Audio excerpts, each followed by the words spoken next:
देखो भाई हजी दिवाળી આવી નથી હું એડવાન્સમાં કહી દઈ રહી હું કારણ કે તાંત લગી તમને વિડીયો મળી જાય તમે જો કિલો મીઠાઈ દેતા હો ને તો 500 દો 500 દેતા હો ને તો 250 દો પણ સારી દો ગુંદીના લાડવા ને સાંટા ને સોન પાપડી તો અમારા ઘરમાં રખડતી જોઈ રહી અમે પોતે નથી ખાતા 3-4 દિવસ રખડી રખડીને પછી ઢોરણ નાખવી ખપે અરે દઈ રહ્યા હો તો સારી દો ભલે ઓછી દો પણ કમ સે કમ સારી તો દો ખાઈ કરીને હા કરીએ કે રાજી થઈએ અને ન દેવાતી હોય તો પૈસા દઈ દેતા જાઓ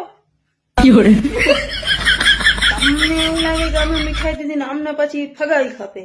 હવે અમે તમને કઈ પણ નથી શકતા કે આવી તો અમે નથી ખાતા પોતા સારું કાજુ કતરી મગાવો ને અમારે સારું ગુંદીના લાડુ દઈ દો 12 મહિનામાં એક વાર દો તો ખાવી દો નકર પછી દેવો જ નહીં પહેલેથી જ કહી દઉં ભાઈ વિડીયો આવ્યો હાથમાં તો જોઈ લેજો